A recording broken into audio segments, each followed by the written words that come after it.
Hi everyone, just before we get this next history hack outing going, just a reminder to say that we are on Patreon. If you head to patreon.com/history hack, you can see all the amazing tiers that start from just £3 a month. But we know that supporting a pod that you might not listen to all of the episodes on, for shame, you may want to just tip us for an episode. So we have signed up with Ko-Fi. So if you go to ko-fi.com/history hack, you can tip us for an episode that you've listened to and quite liked. So whichever way you're able to support us, whether that's just sharing the pod with your friends or being able to support us financially, we cannot thank you enough. So without further ado, hello and welcome to History Hack's dedicated Second World War air power podcast, Hedge Hopping, with me, Matt Bone. It's a beautiful sunny day today, so all my neighbors are cutting their lawns and cutting down trees. So if there is background noise, I apologize profusely, but that will not distract from our conversation today, because our story starts on the night of the 14th, 15th of November, 1940, which we now remember as the Coventry Blitz. It was a raid that sent shockwaves through Britain. But within the RAF, a few looked very closely at what the leading group of Heinkel 111s, known as Camp Group 100, had done to find the target as accurately as they had. The irony of it is that the study of this raid led directly to the birth of the Pathfinder Force that would revolutionize Bomber Command's war. In his superb new book, The Pathfinders, Will Iredale looks at the Pathfinder Force and its creation, and especially the men and women who made the motto, "We guide to strike," so terrifyingly effective. Will, thank you so much for joining me today. How are you doing? Hi, Matt. I'm doing very well, and thank you very much for inviting me on this gorgeous day. It's beautiful. We're sat inside on a Zoom call chatting. So how's lockdown been for you? Is this book a product of lockdown, or did you crack on with it a little bit beforehand?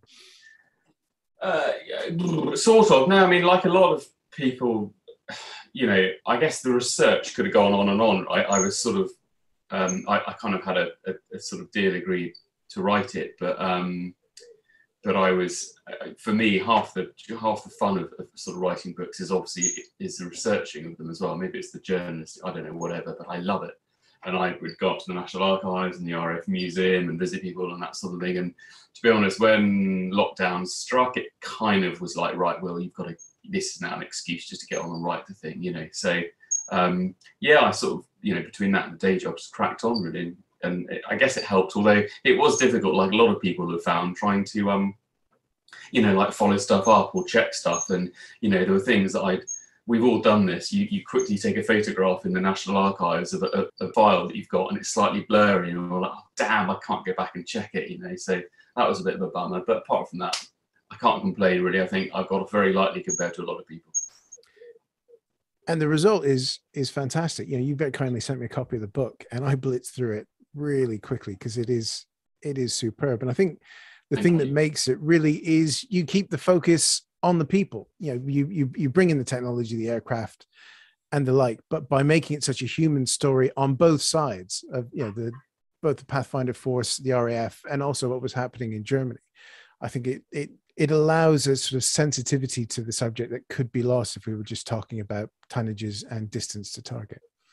Well, it's people, isn't it? I mean, that's what, for me, that is what, if I want to sort of what really grabs me about, I like telling stories about people, and there's no doubt that war and conflict does sort of, it does create a lot of really fascinating stories, right? And without sounding trite, you kind of do get, ordinary people like us, who are chucked into the most extraordinary circumstances, and that sort of that kind of jeopardy is what I find fascinating, whether it's right at the top, amongst the kind of decision makers, or whether it's, some 17, 18-year-old who's in a Lancaster over Berlin, What you've sort of brought out in that is this aspect that, whereas we all kind of get off a lot of time on the kit, the reality was a lot more different than seeing these beautiful aircraft flying around doing quite terrible things a lot of the time.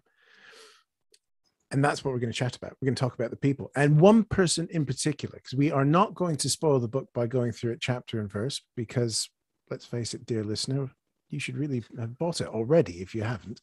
But let's talk about a few of the people involved. Let's dive into it. We're not going to spend too much time on the opening because that would be stealing the opening of the book, and that's also a terrible thing to do. But let's talk about the RAF and the players in particular. One or two I found very interesting because Arthur Harris we think we know quite a lot about, but Sidney Buffton is someone I had never heard of, and he seems to have made a bit of a nuisance of himself post Coventry to apply the same sort of tactics within Bomber Command, and he was a very, very young man. Yeah, he was 33, which is young, isn't it? And he was known as Buff, Sidney Buffton. He was a wing commander who joined the Air Ministry as a deputy director of bomber operations in late 41, I think. And he was unusual amongst desk-bound officers because he had combat experience, and he knew just how, as much as anyone, just how difficult it was to kind of find and illuminate targets at night. And a lot of your viewers and your listeners will know this, right? But I mean, obviously, Bomber Command, with the best will in the world, pre-war, of course, and early in the war, it set out to bomb during the day, and that had been absolutely disastrous. So it switched to bombing at night. But of course, that wasn't really much better.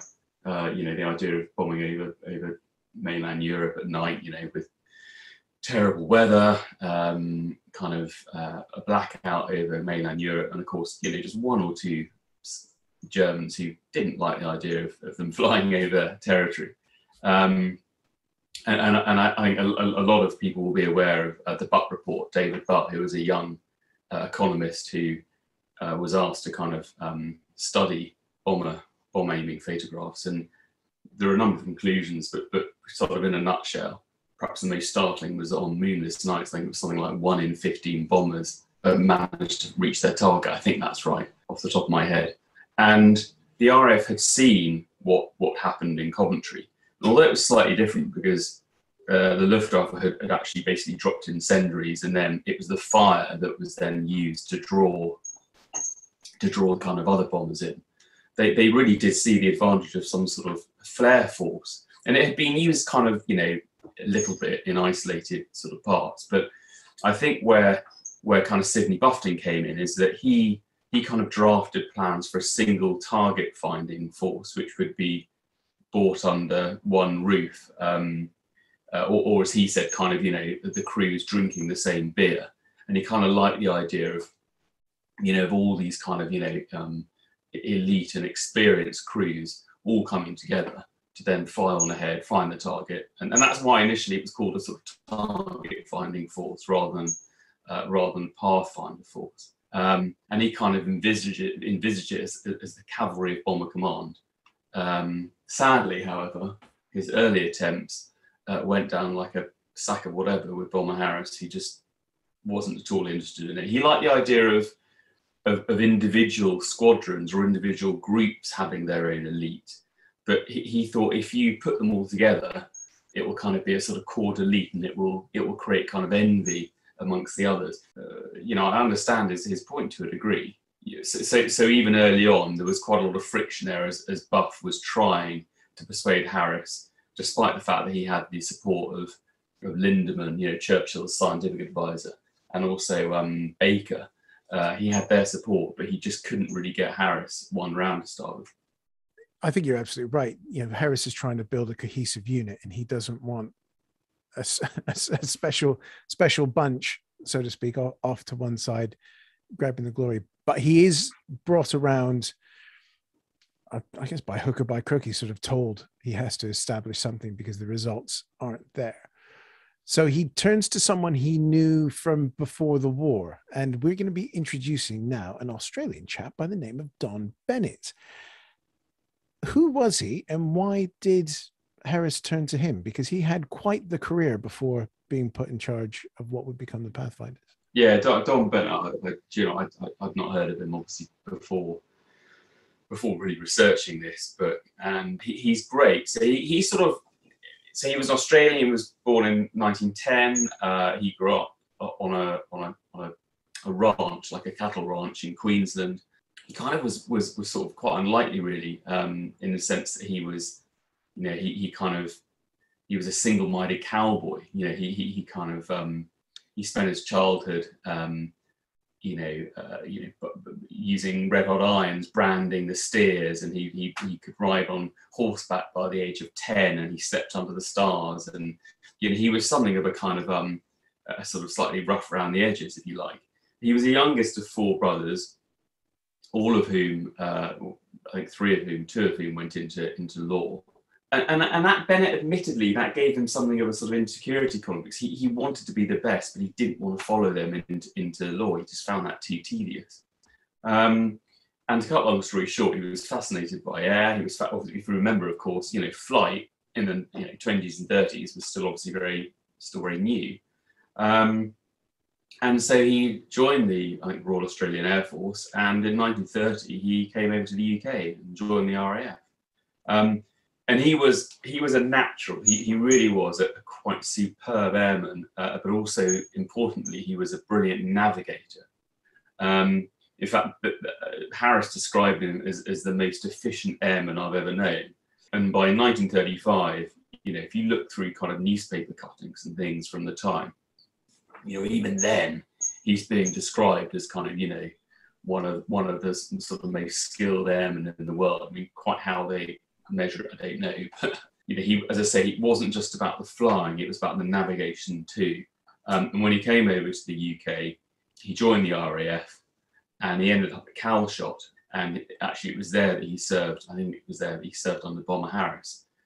So he kind of, the two men had come across each other, and over the next few years, he served with various squadrons, and it was there, I think. I mean, might just touch upon kind of another part that changed Bennett's life before we move on with his career, which was the meeting of his wife, if I may, Matt. Of course, she's fantastic. Yeah, so her name was Lee Gubler, and she was a Swiss. She was the daughter of a Swiss jeweler in Zurich, and she came over to be the nanny of the commanding officer at Calshot. And one evening, she was there was a performance of a play, I think, at the base, and Don Bennett and a few friends thought they'd go along to watch. Probably midweek in mid 1930s, probably wasn't much else to do, frankly, out of when you weren't on duty. And you know, and there they met, and they sort of, you know, their eyes met across a crowded room, you know, that sounding like a cliche, and the rest is history. And they married a few months later. And I think she had something of an influence on Don Bennett. I mean, I spoke in a lot of detail to their daughter Noreen, who lives in Buckinghamshire, and she's in her early 80s now, and she's wonderful, Noreen Bennett. Don Bennett he's presented actually as something of a sort of aloof, no nonsense kind of, you know, he was gruff and kind of, if you crossed him, you know, you crossed him at your peril, da da da da da, and he was an aviation obsessive, and I think, you know, all those, there's no smoke without fire, all those things are true to a degree, but actually there was far more to him than that. You've got to remember, right, that, and we'll come to the Pathfinders in a moment, but when Don Bennett commanded the Pathfinders in 1942, he was only 32 years old, and he had the huge responsibility of, you know, spearheading most of Bomber Command's operations over mainland Europe most nights. A little wonder that he perhaps appeared to be someone, you know, who was sort of rather kind of single-minded. But Lee was really important because I think she, you know, she kind of brought out her sense of humour. She stood up to him, and she was extraordinarily intelligent. She spoke a number of languages, and I think she kind of humanised him in a way. So, you know, I think behind every man often there's quite a sort of powerful woman, and I think there's no doubt that kind of in this case it was true as well. So after they were married in the mid-30s, 1936 I think it was, they came back, and Don Bennett joined Imperial Airways, where he flew all around, flew from the UK to Africa, across to Europe, to Asia. And you've got to remember, still at this point, flying was still very, you know, was still quite new. So he was kind of really setting a number of records, distances, and that sort of thing. He ended up being the first to fly a baby across the Atlantic, which was Noreen, his daughter. And he then joined the Atlantic Ferry Organization, where he, by the late 30s, early 40s, he broke the winter barrier, which is fascinating. Got to remember, it doesn't seem long ago, but as little as 80 years ago, people still hadn't flown over the North Atlantic in the winter, and he achieved that as well. And that was all down to the mixture of this very, very good navigation and his airmanship too. I love that on the boat to their honeymoon in Australia, he wrote an entire book about navigation. I just think me trying to squeeze some reading in on my honeymoon didn't go down particularly well. Oh yeah, the complete navigator, it was cool. But the best thing about that is that yeah, he did write that, and I think Lee helped him a bit with that, and that's fine. But the best thing as well is that she also got to work on his wardrobe. So newlywed, she clearly wasn't happy with some of what he wore. So basically, when he was writing his book, she'd go into their cabin, and those bits of his wardrobe she didn't like, she'd then go up on the deck and chuck over the side. So as this ship spent 6 weeks sailing to Australia, so this bits of clothing would be floating away in the wake, And in fact, when they got to Australia, he was introducing Lee to all his family. This was a big deal, right, for the Bennett family, and they're all going to be lined up along the quayside, and the local media were there because they were in quite an important family, and I think he was so nervous that he sort of squeezed a huge blob of toothpaste into his hands and started shaving with it. So it kind of shows how important, their relationship was to him as well. But yeah, he set all these all these records. And there was the other one, of course, which was the Mercury, which was this kind of slightly weird two planes. It was a 4-engine seaplane, which was called the Short Mayo Composite, slightly kind of long-winded name. And you had the Mercury, which was a smaller aircraft attached on top of a larger aircraft called the Mayor, and they looked like a couple of flies mating in midair. So they took off, and then the larger aircraft would split away, and Don Bennett flew that, and that was, I think that was his first, certainly one of the first non-stop flights over the Atlantic. It's a remarkable career before, the things that we're going to get on to talk about, really. And yeah, the interesting thing is he doesn't, due to who he is, he doesn't get back into the RAF for the first couple of years of the war, does he? Or a year of the war, because I think in your book you mentioned it was 1941 that he finally was commissioned back into. Yeah, he doesn't, Matt, and it's interesting because I sort of feel, although I can't remember the exact term, Harris sort of, I think Harris never quite approved of the fact that he had joined the RAF and then he left it to join commercial airlines, and then the ferry, then doing the ferry stuff from America to Britain. And I think that was always a bit of a black mark in Harris's eyes, kind of like, the idea of the sticking power. Yeah, and like he'd gone back to be a civilian again, But you're right, and I think that it was the skill in bringing the ferrying military aircraft over from the States in the first couple of years of the war that I think it got to the stage where the RAF were like, look, we've got to have this guy back in with us, and I think that. What the final sort of thing was, I don't know. I suspect Bennett probably thought, look, the war's been going for 2.5 years. I really need to kind of be a part of it now. So it was in sort of late 41, but he ended up going back into the RAF, as you quite rightly say, after having like a sort of flying career that a lot of people might have squeezed into a lifetime. And it was then it was April 42 that, of course, he then had his next adventure before joining the Pathfinders, when he had a crack at the Tirpitz. That Tirpitz raid is quite something, mainly because he makes a decision that seems characteristic for him, but they turned back, as opposed to so many Tirpitz raids that went in and got lost. And I could be completely wrong. I think what happens is so it was April 42, and he was tasked. I think he was a 77 squadron, but he was tasked with bombing the Tirpitz. And as we know, it had been tried. It was tried by so many different, parts of the military. Kind of trying to sink this thing. There's whole other books about that. Oh yeah, well exactly. And of course, in my last book, about the kamikaze hunters and the Fleet Air Arm had many cracks at it, and was sending in Corsairs to drop 1,000-pound bombs under one wing, kind of. But so he piloted Halifax, and I think the plan was to send in some Lancasters first, dropping from much higher height to try to sort of warm up the turret, so to speak. And then Bennett would come from another direction, reasonably low, and try. And of course, this was ironically, they could have done with some of the technology the Pathfinders used a couple of years later, which they didn't have, of course. But he did successfully reach the turrets. But on his way in, his aircraft got battered by shells 2 or 3 times, and by the time they actually flew over the ship, they'd sent up, of course, their kind of smoke screen. So the navigator, I think, could just about make out the shape of the hull, but only just. So in fact, rather than dropping them, Bennett said, "Well, look, let's turn around and have another crack." So he turned the aircraft around, but by then he realised that it was only just a few. I mean, one of the wings was burning away, and he realised that they were going to, the wing was going to drop off. So they had to get out, and so he gave the order to abandon the aircraft.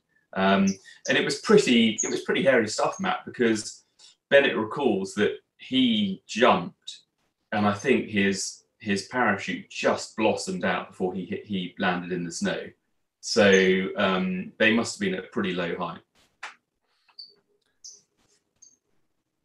And you think, well, that'd probably be enough. But then he works his way home, and there's a new job waiting for him with a boss who's not particularly keen on the new job. Yeah. So we obviously, I mean, even getting out of, he and a navigator, he saved all his crew, right? But by managing to tell them to get out and realize that the aircraft was about to crash, and he walked for, I think, 2 days and 3 nights, managed to get over the border to Sweden. By this time, in a pretty bad state. I mean, frostbitten and kind of hypothermia was about to set in. And of course, but he managed to get there, and I think 2 of his crew were picked up, and I think another 2 managed to get over the border as well. Anyway, and of course, he was in Sweden, and the Swedes were like, "Well, we're neutral. You're not going anywhere, sunshine." But of course, they didn't realise they had Don Bennett on their hands. And to cut a long story short, he basically threatened to sue the Swedish government unless they let him go back to the UK. So he ended up going back to the UK. I think it's probably the best decision Sweden ever made, Frank. And he'd only been back a few months when he was asked to head up this new force, the Pathfinder Force. And as you quite rightly say, that was quite interesting because Harris, sort of going back a bit, Sidney Buffton basically had pushed Harris. He'd gone to quite a few squadron commanders who said, yes, we need the Pathfinder Force. Harris had gone to quite a few of his own squadron leaders, or rather those who sort of saw his side of things, or group leader who said, oh no, we don't want one. But a long story short is yes, I think as you quite rightly said earlier, basically people realised that, Bomber Command needed to improve, and it needed to somehow do something quite revolutionary to be able to improve its accuracy. And so Harris essentially was overruled. But he never really got over that. So whilst weirdly he chose Bennett as to head up the Pathfinders, because he really did think Bennett was, one of the best airmen out there and the best navigators, even from that early stage, he kind of set about behind Bennett's back, going about kind of, as the war went on, trying to forge the Pathfinders into his own sort of, model. And in their first meeting, in I think it was June or July 42, as they sat down in High Wycombe, where it was, but Harris actually said to Bennett, I've been against this. I wasn't keen for the Pathfinders to be formed in this sort of form, but it's come down from the Prime Minister, but that's what they want. So therefore, it's an order, and I've had to do it. So I think Bennett was kind of, on the one hand, oh great, I've been asked to head up this new kind of pathfinding force, and then he was like, but the guy the very man who's asked me to do it doesn't really want me to do it. So it's kind of, yeah, it was a bit of a kind of a bitter aftertaste, really.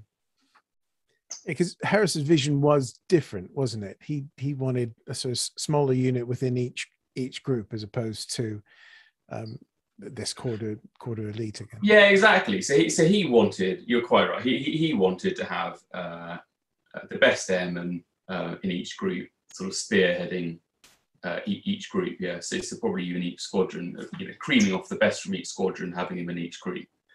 Whereas Bufflin and the rest wanted them all coming together. And as I said, they're kind of drinking the same beer. And I kind of get that, right, as well. I do get the fact that if you've got all your really kind of your most experienced crews and your kind of hopefully most technical crews and the ones with the best ability all in the same place, and obviously they had one eye on the technology coming through. So, you concentrate all the tests in there and that sort of thing. It seems quite obvious that, you're going to have all your best guys together, aren't you? I can see both sides of it. But I mean, I think the other thing as well about Bennett and Harris is that, in some ways they were quite similar in sort of weird ways. I mean, they were both very headstrong, kind of, alpha males.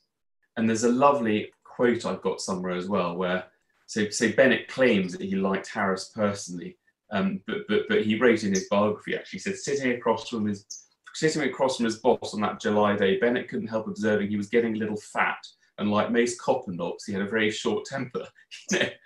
Like, there was no sort of love lost between them. I think they grudgingly probably kind of respected each other. But so Harris gave Bennett the green light, and July 42 said, off you go, and didn't give him very long.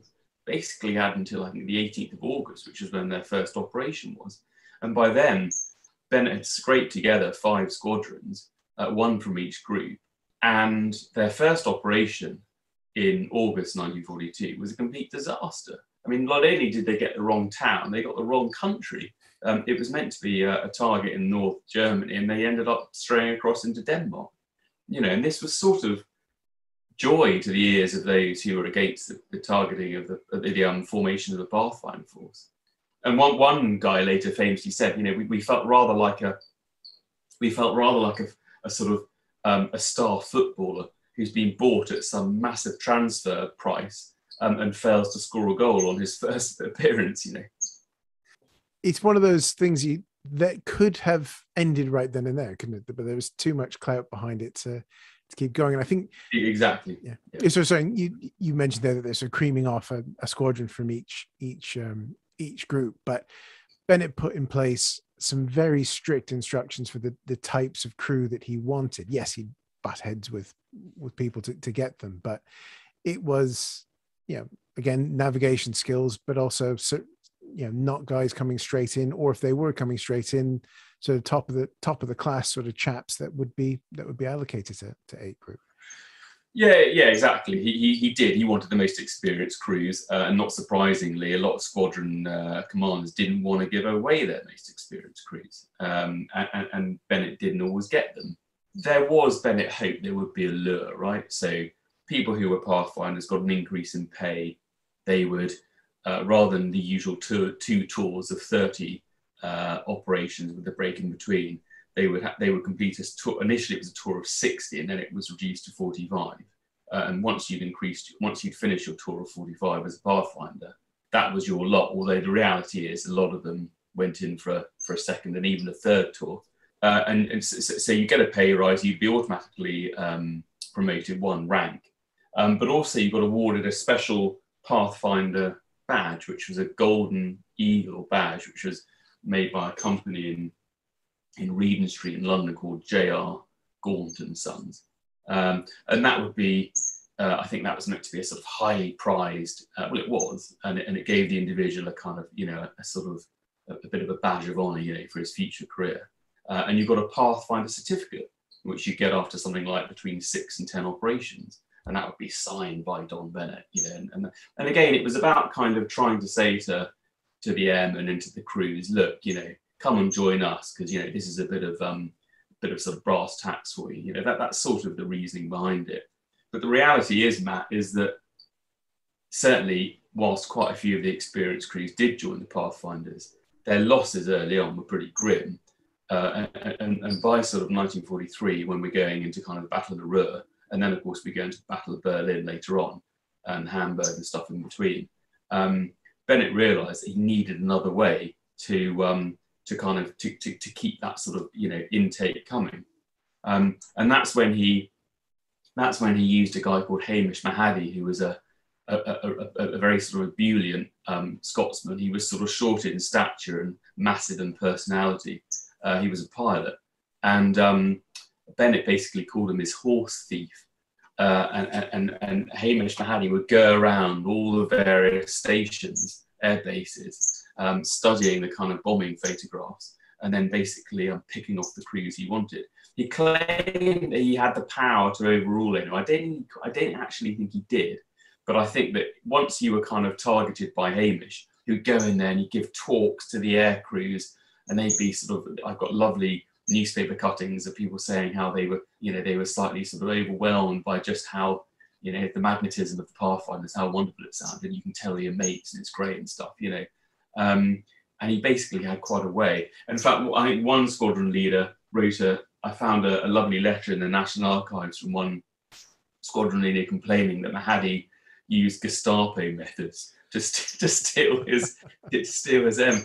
Well, clearly he didn't, but obviously it miffed them a bit. The only person he never really managed to steal any aircrew off, or not anyone substantial, was in sort of, I think it was April 43. It was at 5 Group, and there was one chap in particular who had none of it, and actually went back and managed to steal back one of his air crews.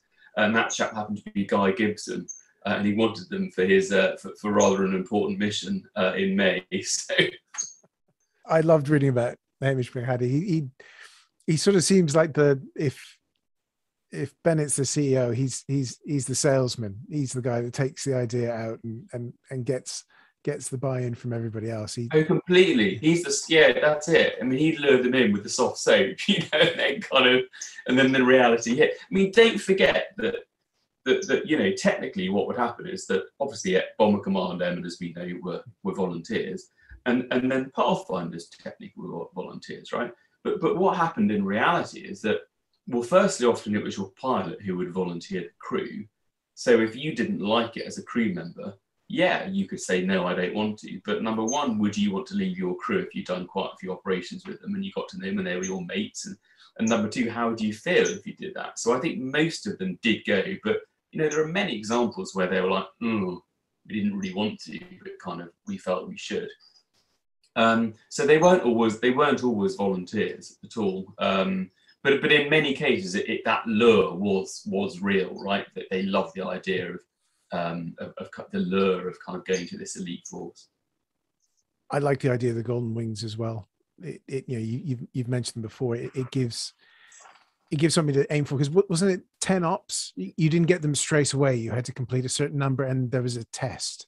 Yeah, there was an exam, so you had a test, yeah, and so you had to complete a certain number, and then you'd be all the air crews were so really the navigator. He was what this phrase that came up a lot. I think it's quite a phrase at the time, but he was the kingpin, right? Bennett talks in one of his interviews about the driver, as in the pilot. Just that's kind of 5% of what you need. Navigation is the main thing. In a sense, I suppose you're right. I mean, what's the point in being able to fly unless you know how to actually get there? But in this exam, so everyone from the pilot right down to the rear gunner, they'd all be tested, and they would expect to know each other's jobs, not intimately, but have a little bit more of an idea. And in that respect, Bennett wanted them all to be as, he wanted them to mirror his own view of what he thought was the complete airman, right? And obviously he knew that they couldn't all be like that, but he wanted the standard to be as high as possible. And it wasn't always the way. Again, there's an internal correspondence about, I think it was Bennett or one of his guys, complaining that the sort of bottom of the barrel had been scraped. This is before Mahadi came in, because, they were just getting absolute, that they were getting some pretty sort of rusty crews being sent their ways from squadron commanders saying, oh no, they're wonderful, no, you should take them, wonderful. They weren't, they were awful. So Bennett would just send them back, so you had quite a few crews being sent back and forth. But they would get their golden wings, they would get their Pathfinder badge, yeah, and their certificate, and that was, they talk about that now. I mean, there's a guy who I came across who was written about because it was a court case, and he was basically done for deception because he went around. He was known as the man with a withered hand, and I think it was 43. He went around and managed to con his way into various air bases and kind of quietly nick things from various staff quarters. And he went to dances, seduce women, all that sort of stuff. And he had a Pathfinder badge, and that's what he really sold his way in on. In fact, he had a withered hand because he'd injured it on an anti-aircraft balloon wire. And in fact, the judge found out, and he basically said, you're trying to pretend you're something higher than you are. The Pathfinders are wonderful, and that's what you were doing to get, So there was this platform. There was this prestige about being a Pathfinder airman. There's no doubt about that. So we sort of mentioned the first ops didn't go well. You've got the great bit in your book about the boffins creating the flares that would, the Christmas trees that would. Wilfred Coxon. Yes, the one name I haven't put in my notes. Thank you for that, Wilfred Coxon. Let's make sure we talk about him. Wilfred Coxon. Honestly, Wilfred Coxon. So like, you don't really think about. I don't think, right? People think about people watching this or listening to this will think about obviously the kind of the technology, the aircraft, right? The ordnance and the navigational technology. But I think something that's been completely overlooked and is generally overlooked in most sort of histories of bomber commands air war is the target indicators, because they're the very things that have to tell people where to bomb once they actually get there. And and there was this guy called Wilfred Coxon, who was a civilian who joined it. He was from Newcastle. He was a Geordie. Actually, he wasn't. I think he was from County Durham. So apologies for that massive faux pas for anyone from that part of the world. That will lose me a few Twitter followers if they haven't got already. A few of my dozen. If I'm feeling nice, I'll take that out of the edit. No, don't. Keep it in. Wilfred Coxon, so he was from County Durham, and he was a chemistry lecturer. And his last post before joining the Air Ministry was at the Regent Street Polytechnic in central London, which I don't think is there anymore. But the cinema still is. Yeah, and he realised, right, that and obviously again there had been a few sort of isolated tests and things to try to use flares and that sort of thing. They'd seen what the Germans had done and Luftwaffe had done in 1940 and 41. But to cut a long story short, he basically was the guy really behind the invention of the target indicator. And it's fascinating because it was a combination of his kind of pyrotechnical experience and being able to take these 250-pound shells and basically stuff them with candles that essentially kind of glorified fireworks. And some were used atmospheric pressure to then burst open, others were on timers. But what's really interesting is that he couldn't do that on his own. And what I found fascinating when I was researching this, or at least I thought it was, was the link up between the Air Ministry and the British fireworks industry.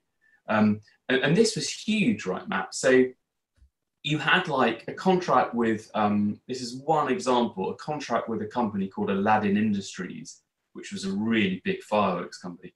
A contract with one of them was the equivalent today to £28 million, right? And that wasn't the only one. There was a Crystal Palace fireworks company. There was all sorts. And so what I found really interesting is that, these airmen who kind of pre-war in the late 1930s would have been schoolboys looking at the fireworks displays in, wherever. They were using this same sort of materials to kind of, wreak death and destruction over mainland Europe. And then also GEC, General Electric, they were bought in as well. And again, detailed, fascinating, quite geeky stuff in the National Archives about all the tests that go on at their research facilities in Wembley, in North London. One of them was a massive water tank was set up, and they put water in it, and they pour in that Dettol disinfectant, because when you pour in Dettol, it kind of clouds up. So that would recreate the mist. They put mosquito gauze over to kind of have other elements, and then they get cotton wool puffs, and they put them between two pieces of flat glass, and if they put those over the top, that would kind of recreate kind of cloud cover, bits of cloud. That's just one example of all these things that went on, and then they'd obviously drop they dropped sort of flares in, which were basically electric lamps, and they'd use models to try to recreate the conditions to then actually test out these different flares. And then Wilfred Coxon himself, I think it was in early 43, it was in January 43, he nervously turned up at an airfield in Pathfinder country, I think it was Witten, and there two Lancasters tested all these different types of target indicator, and the next day of the meeting at Witten with Bennett, they were given the green light. And I think it was quite soon afterwards, one of the first attacks using them on Essen was a real success with mosquitoes. So kind of Wilfred Coxon, yeah, I mean, everyone knows about Bomber Command. People don't think about target indicators, and then they think, well, where do they come from? And a lot of that came from this rather sort of inconspicuous guy from County Durham. And the bit I found interesting about your book, to sort of switch sides, so to speak, is the target indicators. The German civilians called them Christmas trees, didn't they? And the psychological effect that they had, because as soon as they saw them, they knew they knew they were for it. They did, and you're right, and it's terrifying, isn't it? Because they were pretty, right? They were reds and yellows and greens, but yeah, right, exactly. But seeing these things, and in my book, I kind of wanted to try to really give an impression of the grim reality of being under a raid, right? And everyone's heard of, obviously, most people have heard of Hamburg, as we know, but that's how I came across Kassel, the raid in October 22nd, 23rd, 1943, which on paper was a textbook. Well, the Pathfinders generally did a pretty good job, and certainly the main crews following up did their job perfectly. And it created a grim firestorm, which proportionally was more damaging than the raid on Hamburg. And actually within that there were some really powerful first-hand accounts, mostly from the International Bomber Command Center up in Lincoln. And they talk about seeing these target indicators falling. And of course, realizing that was, without sounding sort of cliche, the prologue to terror, right? But also that the airmen, the RAF airmen knew how important they were as well, and especially the Pathfinders. And they did get a kick out of dropping their target indicators in the right place. I mean, again, I've got diaries of people saying, it's all very well dropping your bombs on the payload, but there's nothing nicer than dropping a load of target indicators where it hurts. They kind of, for them, it was really important. And they also, I've got a lovely letter from a guy called John Kelly, who was a Lancaster pilot, and he writes home to his mother in 1944, sort of saying, God, I can just imagine the terror. And he isn't really saying this with glee. He's kind of almost saying it with kind of sympathy. He said, I can just imagine the terror for a German who walks out of their front door to see a target indicator burning away on their front lawn, fizzing away in green, realizing a few seconds later they're going to be underneath a massive bomb load. So it is really interesting, the whole link and the relationship between the kind of target indicators, what the Germans thought about them, and what we thought about them, the British thought about them. I found the whole TI element of the book utterly fascinating. Yeah, fascinating, isn't it? Yeah, because you get into that sort of, how do they then counter the target indicators? How do you know which ones to hit? And that immediately goes into results. And I think one of the interesting raids was the Peenemünde one, because you've got two different styles going on there. The initial raid is Pathfinder led, and then you have the second wave coming in following, I guess you can call it a timing run under Sky. Yeah. Well, Peenemünde is interesting, right? Because So obviously it was the attack on the V2 facility, and it was interesting for a number of reasons. It was the first. Well, first of all, it had a master bomber, and there had been a few master bomber raids, but this was on a big scale. It was like 596 bombers or something.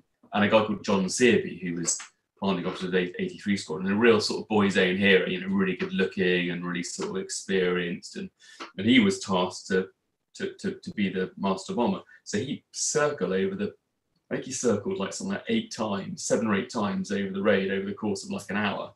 An incredibly brave thing to do. But it was interesting because first of all, you had 3 separate elements of the target that had to be hit. And so basically the Pathfinders would come in and they would shift their target indicators from one to the next, whilst you had John Searby above kind of telling them what to do.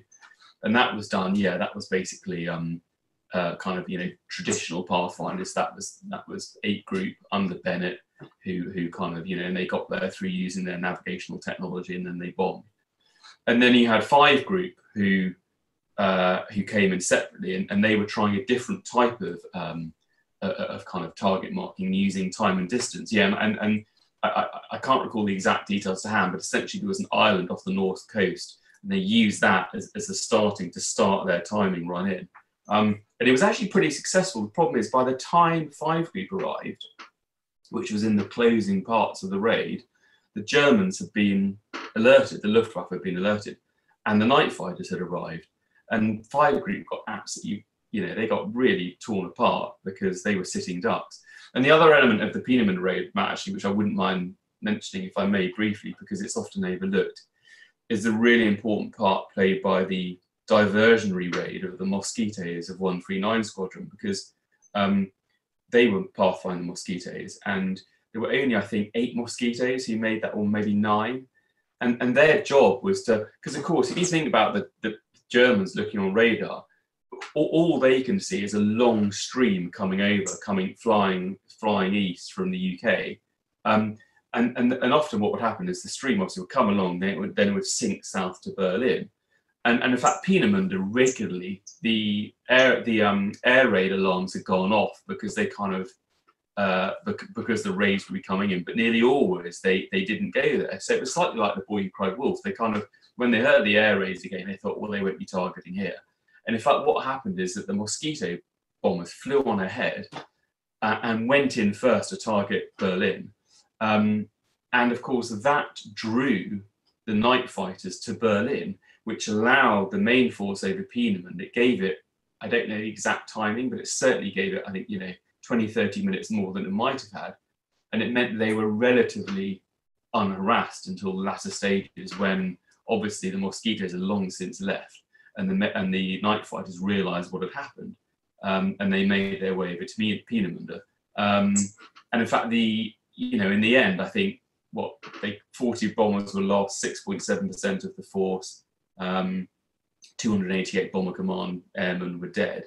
But I think Martin Middelbrook, historian who I rather rate, he reckons the Luftwaffe estimated that they might have shot down 200 bombers, more bombers, if the diversionary raid to Berlin hadn't been successful. So there were a number of elements to the Pathfinders, and that was Bennett who kind of really devised that diversionary scheme. He did with all of them.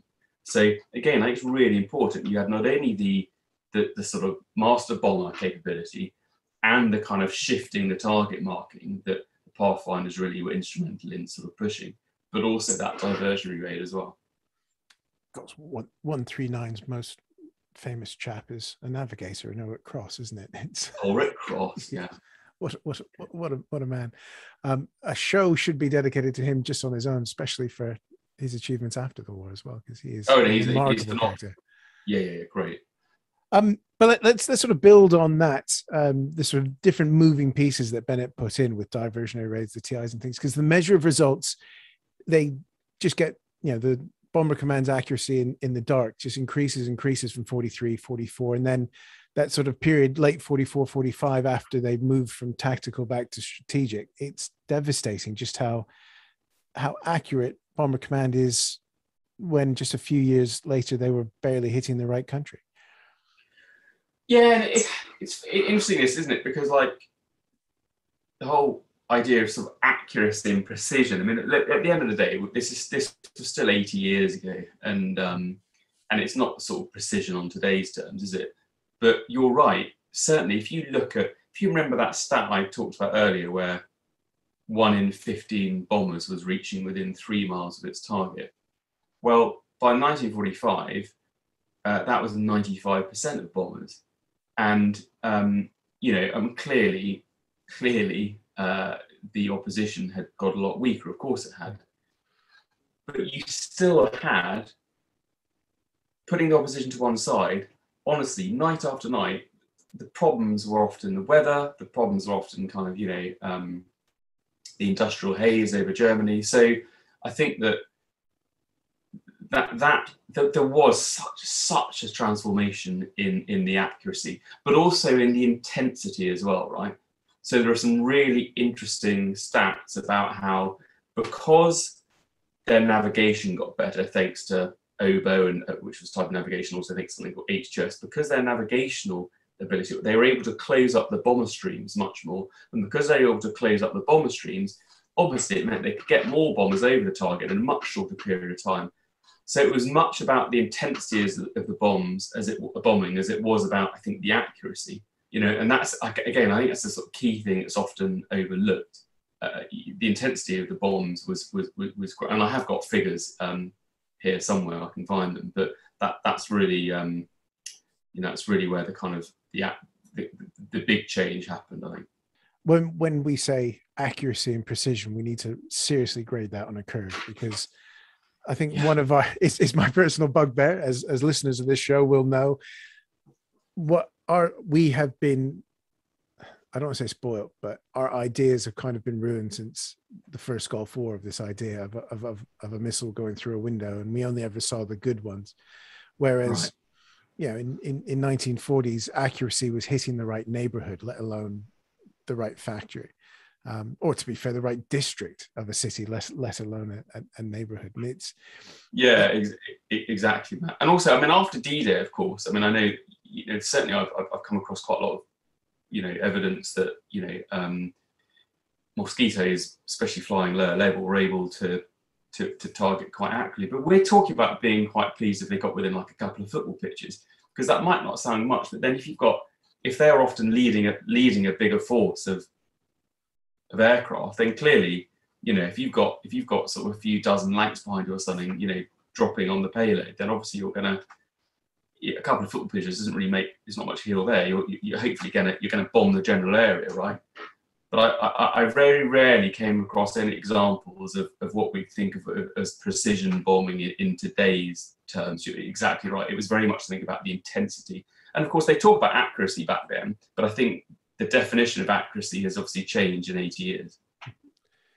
Completely. And I think what we have to do is look at the results of the raid, both on sort of output and the psychological. Yes, bombing didn't win the war on its own, but as some of the interviews in your book with German civilians show, it was getting to the point where it was harrowing beyond belief. And I think, I keep wanting to just sort of make this point that the bit I really, really, I don't want to say enjoyed, but found fascinating in your book is when you shift perspective and put us on the ground with the German civilians at Kassel and a couple of the other raids in Hamburg.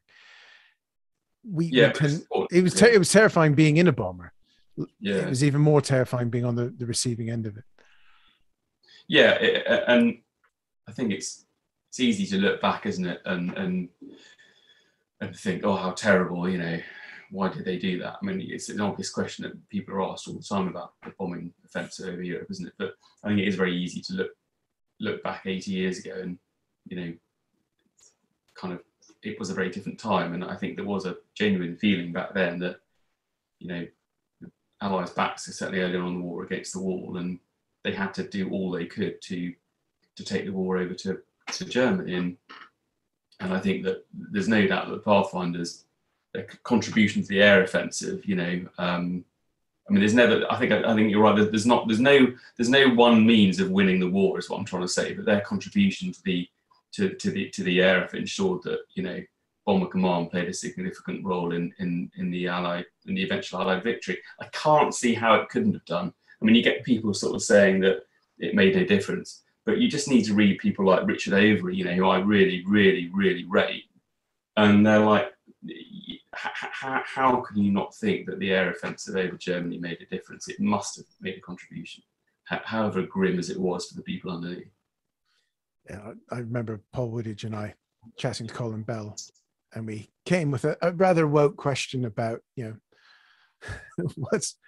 why and was it, and yeah, you know Colin well. He puts you straight quite quickly and to the point that it was the job to do, and it played its part. But I sort of hope that doesn't mean that we shouldn't, you know, still ask difficult questions and discuss it. And I think even veterans as well, right? I don't think it's disrespectful to say to someone, or to at least raise the subject of what it was like the other end. And of course, you know, and that's why I wanted to do Newcastle, because, but I suppose interestingly, a lot of people will say, okay, but look what was happening over here, and it wasn't the same level bike, but there was a feeling at the time, and again, there's a lot of evidence, contemporary evidence, that, you know, Coventry had been hit and London had been hit and all the other cities, and, you know, in a sense, well, they did it to us, let's do it to them. And, you know, kind of that was a drive, I think, for a lot of certainly civilians at the time as well. You know, let's give them hell because they gave us hell, you know.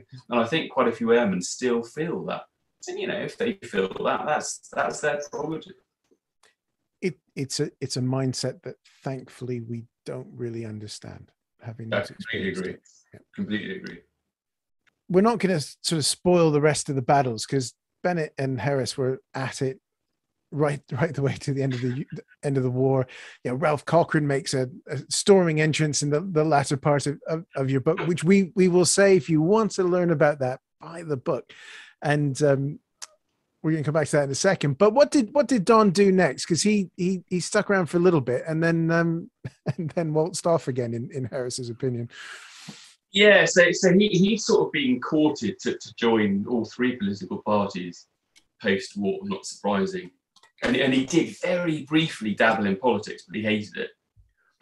So he left, and in fact he went back into aviation, and he flew one of the first commercial, if not the first commercial flight out of what is now London Heathrow Airport.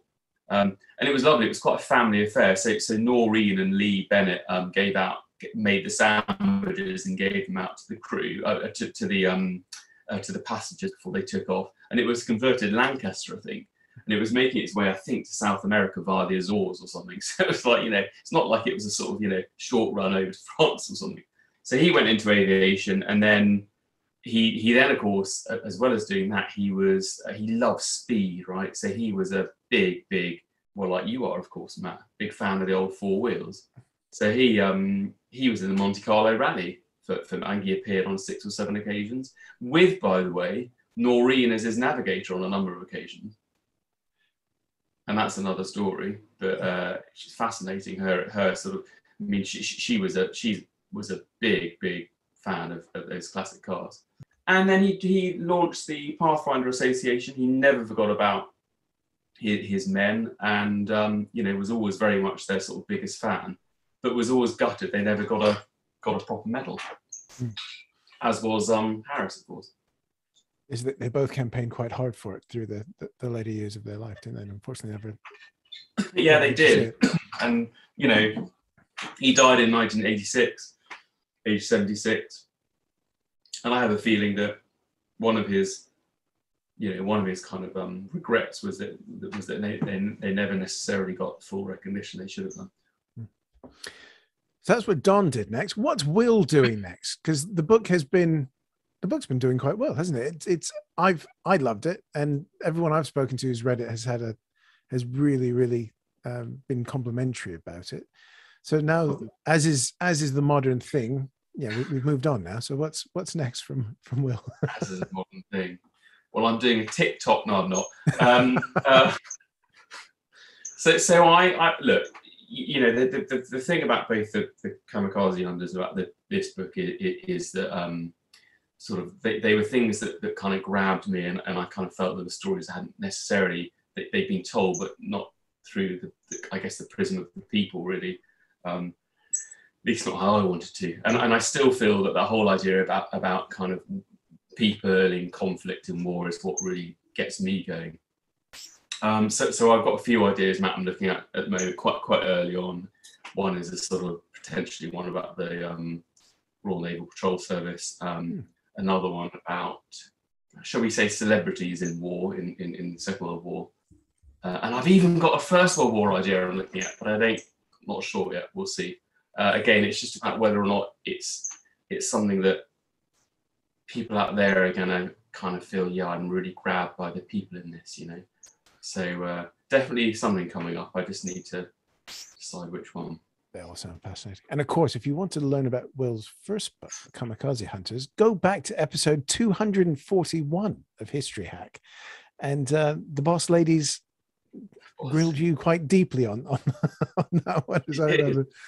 And I expect nothing more. And I thoroughly enjoyed it. And in fact, you know, there's still quite a few of the key guys who were in that book are still around, like 99, 100, and, you know, yeah, do read it if you can, because as much as I love the Pathfinders, even less people know about carrier flying, and especially the Pacific War and the British Pacific Fleet, and the fact that we were involved, the British were involved in the very last dogfight over Tokyo Bay in 1945. And still, when you say, oh yeah, kamikazes, and they're like, what the British? Who?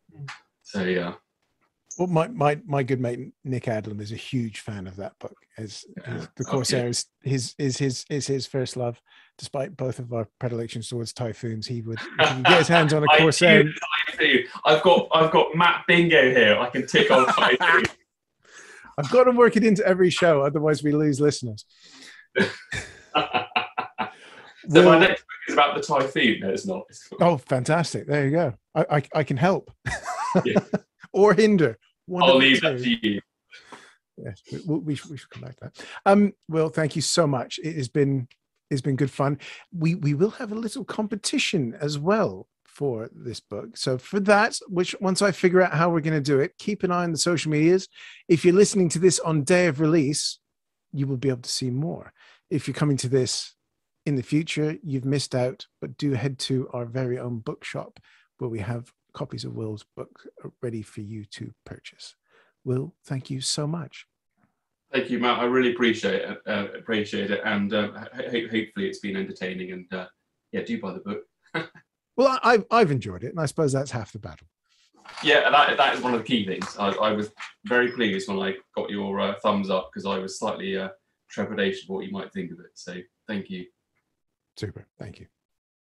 I'd like to thank Will once again for coming on Hedge Hopping. He has very kindly, as we mentioned in the podcast, offered up 2 copies of his book, which he will sign personally to you should you be lucky enough to win it. So we're going to do a competition on our Twitter page, and also one for our Patreons. So if you sign up for Patreon, you get a slightly closed competition, whereas the Twitter one will be out in the wilds of the Twitter machine. So please check out both of those. You can sign up for Patreon at patreon.com/historyhack. Or if you see the competition tweet, which will be threaded to the main one for this episode, all you'll have to do is follow History Hack and reply to the competition tweet, #WinPathfinders. That's #WinPathfinders. All one word, so I can figure out who's actually entered the competition. The competition will run from the 9th of September, and the winner will be picked on the 16th of September and will be advised via direct message on Patreon and Twitter. Of course, there's an easy way to get hold of Will's book, and that is through our very own bookshop. If you head to bookshop.org/shop/historyhack, Will's book is available, as is his first one, The Kamikaze Hunters, which is ace. 10% of every sale goes to supporting the podcast, and in this case you get one, or if you buy both of Will's books, 2 fantastic aviation books that you will not regret. So until the next time, thank you so much for listening to History Hack.